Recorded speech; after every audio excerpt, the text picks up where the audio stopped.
Olá, graça e paz, meu irmão e minha irmã. Estamos iniciando a leitura da Bíblia em 365 dias, uma dose de amor com a palavra de Deus. Hoje, no 359º dia, trago para leitura e comentários bíblicos o livro do profeta Neemias, capítulo 11, livro de Salmo, capítulo 144 e o livro de Atos, capítulo 25. Neste momento, você precisa estar de posse de um bloco de anotação, caneta ou lápis. A Bíblia, tão importante quanto a sua leitura diariamente, nos aproxima de Deus, fortalecendo assim a nossa fé e a esperança. Enquanto você prepara o nosso kit de fé, trago uma mensagem rápida. Todos nós temos a necessidade de estarmos em comunhão com Deus diariamente. Comunhão esta, agora, a leitura da Bíblia. Orar, meditar, refletir. A Bíblia Sagrada está cheia de promessas. Precisamos acreditar na palavra de Deus. Alimente a sua fé. A sua palavra tem muito mais força do que as coisas contrárias. Estamos vivendo um tempo em que devemos abrir os olhos. Satanás não está aqui para roubar o seu carro, sua casa, sua roupa, seu apartamento, celular, relógio. Ele vem para roubar agora esta semente, este estudo bíblico, a sua fé e os propósitos que Deus tem para você. Precisamos usar todos os recursos que Deus tem nos dado, incentivar a leitura da Bíblia, estudar. A Bíblia Sagrada nos faz gerar a fé, nos faz ter o alimento, a cura e a restauração. A compreensão da palavra vem através da revelação pelo Espírito Santo. Senhor, revele a compreensão de sua palavra. Jesus Cristo, me dê compreensão de sua palavra hoje e sempre. Em nome de Jesus, amém. E graças a Deus. Se desconecte de tudo e permita que a palavra do Senhor adentre em vossos corações. Vamos para a leitura no livro do profeta Neemias, capítulo 11.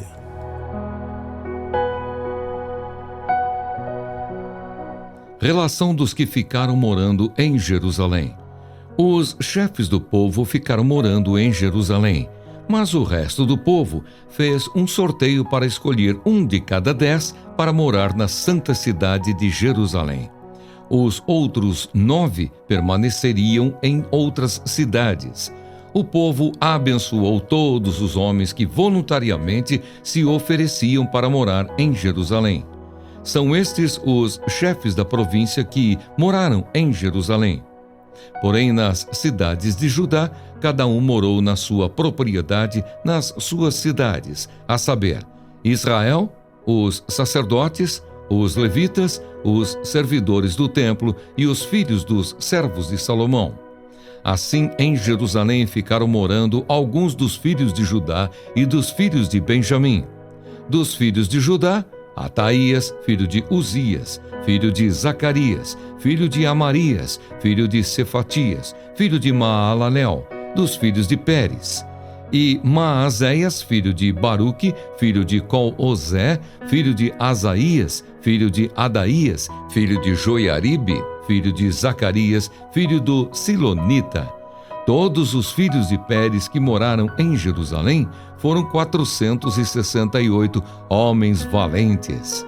São estes os filhos de Benjamim: Salu, filho de Mesulão, filho de Joede, filho de Pedaías, filho de Colaías, filho de Maazéias, filho de Itiel, filho de Jesaías. Depois dele, Gabai e Salai, ao todo 928. Joel, filho de Zicri, superintendente deles, e Judá, filho de Senua, o segundo sobre a cidade. Dos sacerdotes, Gedaías, filho de Joiaribe, Jaquim, Seraías, filho de Ilquias, filho de Mesulão, filho de Zadoque, filho de Meraiote, filho de Aitube, chefe da casa de Deus, e os irmãos deles, que faziam o serviço do templo, 822. E Adaías, filho de Jeroão, filho de Pelalias, filho de Anzi, filho de Zacarias, filho de Pazur, filho de Malquias, e os seus irmãos, chefes de famílias, 242.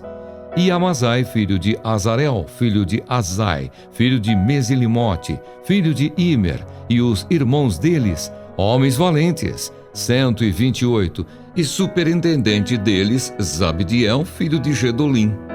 Dos levitas, Semaías, filho de Hassube, filho de Asricão, filho de Asabias, filho de Buni, Sabetai e Josabade, dos cabeças dos levitas que presidiam o serviço no lado de fora da casa de Deus. Matanias, filho de Mica, filho de Zabdi, filho de Asaf, o chefe, que dirigia os louvores nas orações, e Baquibuquias, o segundo de seus irmãos. Depois, Abda, filho de Samua, filho de Galal, filho de Gedutum. Todos os levitas na santa cidade eram 284. Dos porteiros, Acube, Talmon e os irmãos deles. Os guardas das portas, 172. Os que ficaram morando nas cidades de Judá. O restante de Israel, dos sacerdotes e dos levitas, se estabeleceu em todas as cidades de Judá, cada um na sua herança. Os servidores do templo ficaram morando em Ofel e eram dirigidos por Zia e Gispa. O superintendente dos levitas em Jerusalém era Uzi, filho de Bani, filho de Razabias, filho de Matanias, filho de Mica, dos filhos de Asaf, que eram cantores a serviço da casa de Deus. Porque havia um mandado do rei a respeito deles e certo acordo com os cantores concernente às obrigações de cada dia. Petaías, filho de Mesesabel, dos filhos de Zera, filhos de Judá, estava à disposição do rei em todos os negócios do povo. Os residentes nas aldeias.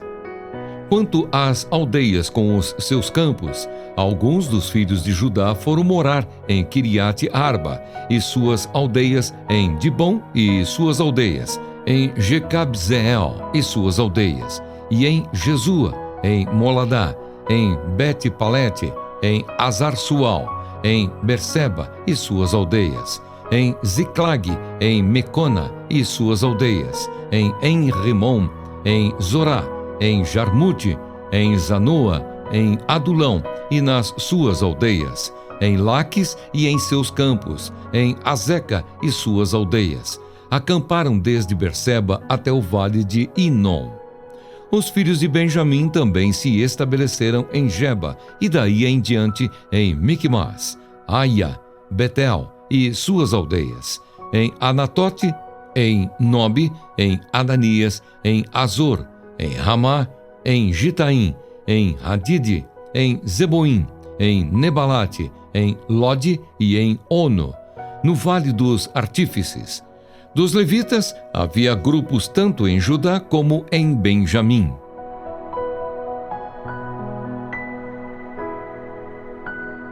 Amém. Compreendendo o livro do profeta Neemias, capítulo 11, trago a exposição bíblica dos versículos 1 a 2. Agora que os muros e as portas de Jerusalém estavam restaurados, os judeus tinham de habitar em sua capital e fazer a população crescer. Primeiro, seria necessário haver muitas pessoas para proteger a cidade, pois nunca se sabia quando o inimigo poderia decidir atacar. Talvez fosse mais seguro para o povo viver em pequenos povoados afastados que não oferecessem ameaça aos povos gentílicos, mas alguém tinha de assumir o risco de viver na grande cidade de Jerusalém. Tendo reconstruído a cidade santa, o povo viveria lá como um testemunho para os gentios céticos ao seu redor. Afinal, por que reconstruir Jerusalém se o povo não pretendia viver lá? Deus trouxe o remanescente de volta para casa porque tinha um trabalho especial para ele fazer. Assim, abandonar aquela cidade era o mesmo que impedir o cumprimento da vontade de Deus por meio de Israel. Nunca subestime a importância do simples fato de estar fisicamente presente no lugar onde Deus quer você.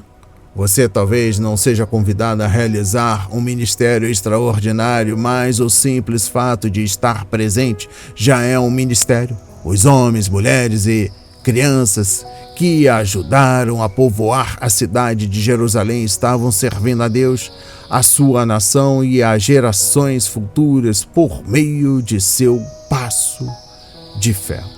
Compreendendo o versículo 2, alguns desses cidadãos se ofereceram voluntariamente enquanto outros tiveram de ser forçados. O povo havia prometido dar o dízimo do que produzisse.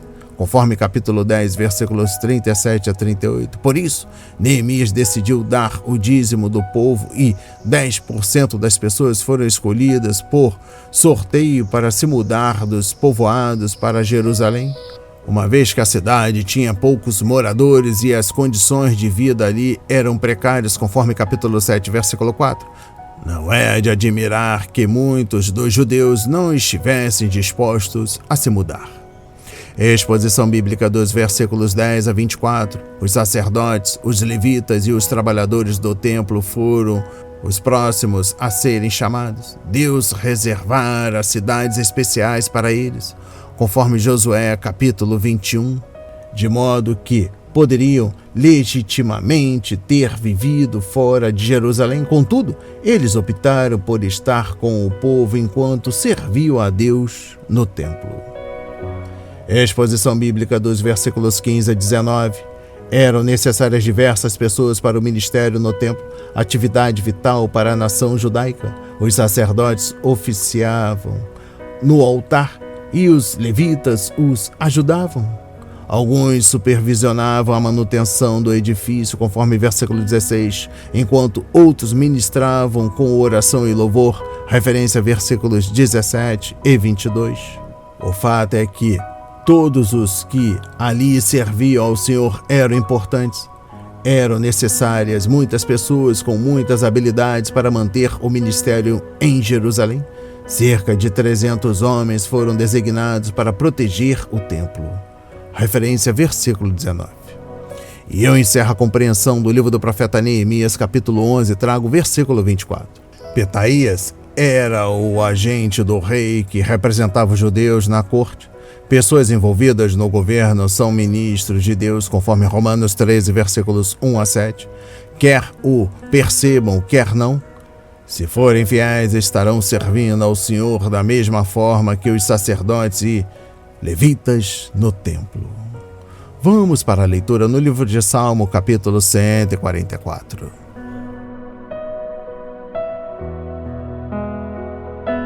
Gratidão pela proteção de Deus. Salmo de Davi. Bendito seja o Senhor, rocha minha, que treina as minhas mãos para a batalha e os dedos para a guerra. Ele é a minha misericórdia e a minha fortaleza, meu alto refúgio e meu libertador, meu escudo, aquele em quem confio e quem me submete o meu povo. Senhor, quem é o homem para que dele tomes conhecimento? E o filho do homem para que o estimes? O ser humano é como um sopro, os seus dias são como a sombra que passa. Abaixa, Senhor, os teus céus e desce, toca os montes para que fumeguem. Manda relâmpagos e dispersa os meus inimigos. Arremessa as tuas flechas para fazê-los fugir. Estende a mão lá do alto. Livra-me e salva-me das muitas águas e do poder de estranhos, cuja boca profere mentiras e cuja mão direita é a mão direita da falsidade. A ti, ó Deus, entoarei um cântico novo. Na lira de 10 cordas te cantarei louvores. É ele quem dá aos reis a vitória, quem livra o seu servo Davi da espada maligna. Livra-me e salva-me do poder de estranhos, cuja boca profere mentiras e cuja mão direita é a mão direita da falsidade. Que os nossos filhos sejam na sua mocidade como plantas viçosas, e que as nossas filhas sejam como colunas esculpidas para um palácio. Que os nossos celeiros transbordem, cheios de todo tipo de provisões. Que os nossos rebanhos produzam a milhares e a dezenas de milhares em nossos campos. Que o nosso gado seja fértil e as vacas não percam as suas crias. Não haja gritos de lamento em nossas praças. Bem-aventurado o povo a quem assim sucede. Sim, feliz é o povo cujo Deus é o Senhor.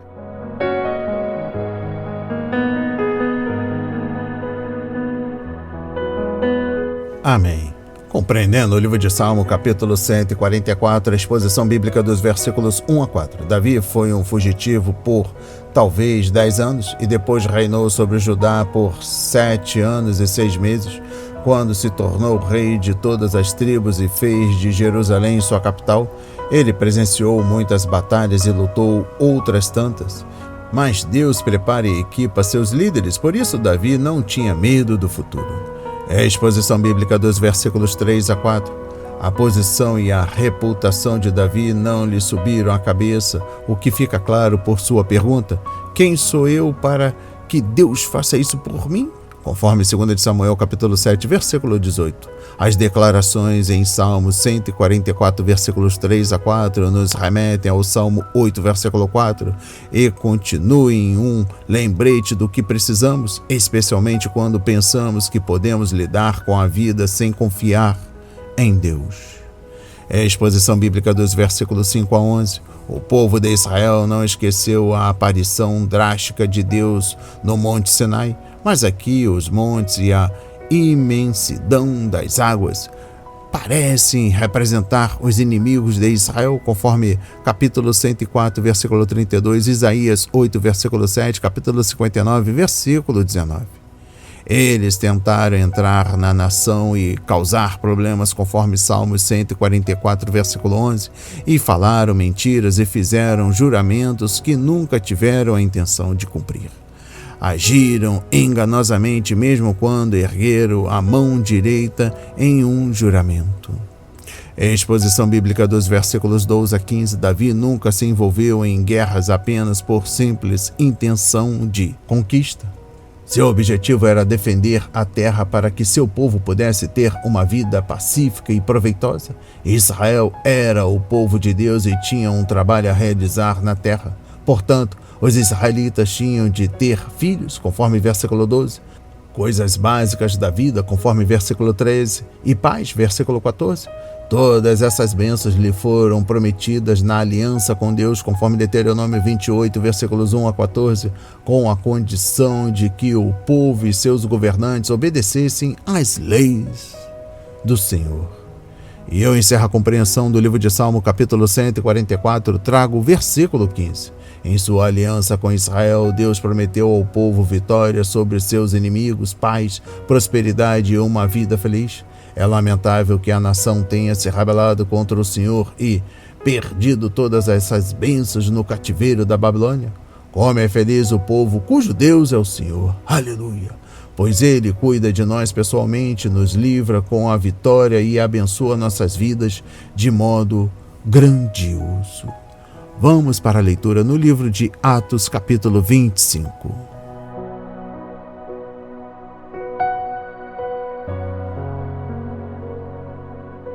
Paulo é levado a Festo e apela para César.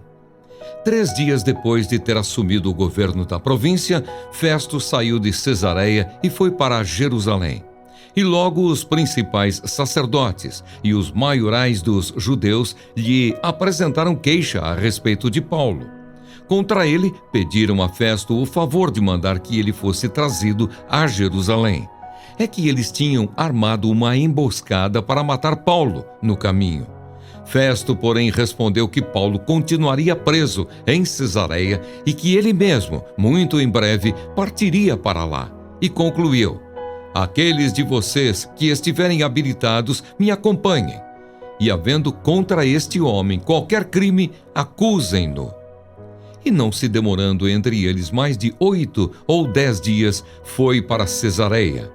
No dia seguinte, assentando-se no tribunal, ordenou que Paulo fosse trazido. Quando Paulo chegou, os judeus que tinham vindo de Jerusalém ficaram em volta dele, fazendo muitas e graves acusações contra ele, as quais, entretanto, não podiam provar. Então Paulo, defendendo-se, disse: nenhum pecado cometi contra a lei dos judeus, nem contra o templo, nem contra César. Então Festo, querendo assegurar o apoio dos judeus, perguntou a Paulo: você gostaria de ir a Jerusalém e ser ali julgado por mim a respeito destas coisas? Paulo respondeu: estou diante do tribunal de César, onde convém que eu seja julgado. Não fiz mal nenhum aos judeus, como o Senhor sabe muito bem. Se de fato pratiquei algum mal ou crime digno de morte, estou pronto para morrer. Se pelo contrário não são verdadeiras as coisas de que me acusam, ninguém pode me entregar a eles. Apelo para César. Então Festo, tendo falado com o conselho, respondeu: já que apelou para César você irá. Festo expõe a Agripa o caso de Paulo. Passados alguns dias, o rei Agripa e Berenice chegaram a Cesareia a fim de saudar Festo. Como se demorassem ali alguns dias, Festo expôs ao rei o caso de Paulo, dizendo: Félix deixou aqui preso certo homem, a respeito de quem os principais sacerdotes e os anciãos dos judeus apresentaram queixa, quando eu estive em Jerusalém pedindo que o condenasse. Eu lhes disse que não é costume dos romanos condenar quem quer que seja, sem que o acusado tenha presentes os seus acusadores e possa defender-se da acusação. Assim, quando eles vieram para cá, sem nenhuma demora, no dia seguinte, assentando-me no tribunal, determinei que o homem fosse trazido. Levantando-se os acusadores, não mencionaram nenhum dos crimes de que eu suspeitava. Traziam contra ele algumas questões referentes à sua própria religião, e particularmente a certo morto, chamado Jesus, que Paulo afirma estar vivo. Estando eu perplexo quanto ao modo de investigar estas coisas, perguntei-lhe se queria ir a Jerusalém para ali ser julgado a respeito disso. Mas, havendo Paulo apelado para que ficasse em custódia para o julgamento de César, ordenei que o acusado continuasse detido até que eu o enviasse a César. Então Agripa disse a Festo: eu também gostaria de ouvir este homem. Festo respondeu: amanhã você poderá ouvi-lo. Festo de novo fala a Agripa. De fato, no dia seguinte, vindo Agripa e Berenice com grande pompa, tendo eles entrado na sala de audiência, juntamente com oficiais superiores e homens eminentes da cidade, Paulo foi trazido por ordem de Festo. Então Festo disse: Rei Agripa e todos os senhores aqui presentes, vejam este homem, por causa de quem toda a multidão dos judeus recorreu a mim, tanto em Jerusalém como aqui, clamando que não convinha que ele vivesse mais. Porém, eu achei que ele não tinha feito nada que fosse passível de morte. Entretanto, tendo ele apelado para o imperador, resolvi mandá-lo para lá. No entanto, a respeito dele, nada tenho de mais concreto que possa escrever ao imperador. Por isso, eu o trouxe à presença dos senhores, e especialmente à sua presença, ó rei Agripa, para que, feita a arguição, eu tenha alguma coisa que escrever.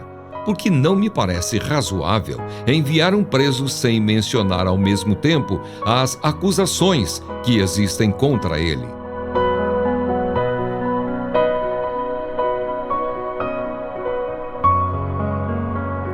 Amém. Compreendendo o livro de Atos, capítulo 25, trago a exposição bíblica dos versículos 1 a 12. Ciente de sua necessidade de se dar bem com os líderes judeus, Festo não perdeu tempo e visitou a cidade santa para cumprimentá-los. E os religiosos também não perderam tempo e apresentaram-lhe o caso de Paulo. O novo governador sabia muito pouco sobre a conspiração original e nem mesmo suspeitava de que os líderes religiosos judeus queriam ver sangue. É a exposição bíblica dos versículos 10 a 12. Paulo sabia que seu destino era Roma, não Jerusalém, e que o caminho mais rápido para chegar lá era apelando a César. Mas também sabia que os judeus não haviam desistido de matá-lo. Então, foi sábio ao permanecer sob a proteção de Roma. Ao apelar a César, o prisioneiro obrigou os romanos a protegê-lo e levá-lo para a capital do império. No fim, ele percebeu que, mesmo assim, nunca poderia ter um julgamento justo em Jerusalém.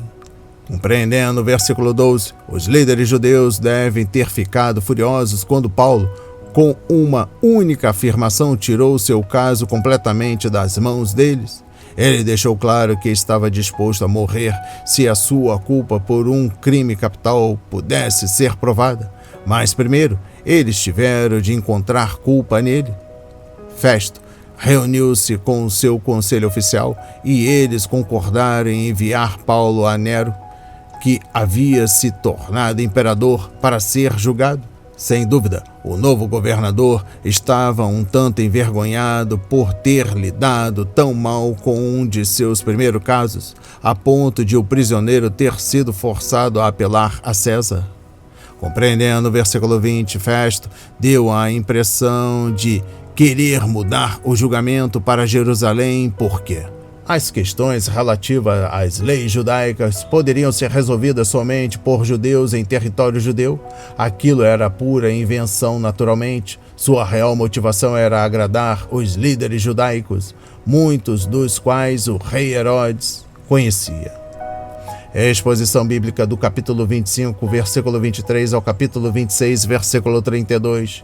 Inacreditavelmente, toda aquela pompa e circunstância foram por causa de um pequeno homem judeu que pregava o evangelho de Jesus Cristo, mas o Senhor havia prometido a Paulo que ele levaria sua mensagem perante os gentios e seus reis, conforme capítulo 9, versículo 15. E essa promessa estava sendo cumprida novamente. Uma vez que Paulo terminasse seu testemunho, todos os ouvintes saberiam como ser salvos e, portanto, ficariam indesculpáveis.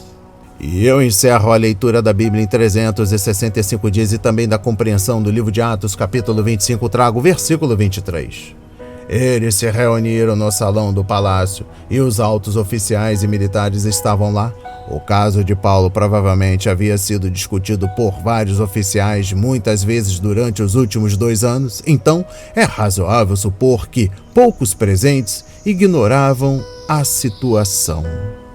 As palavras de hoje foram semeadas para as nossas vidas, para a honra e a glória do Senhor. Receba este alimento diário, não hesite, compartilhe. Deus está interessado na minha e na sua dor. Que Deus nos abençoe abundantemente.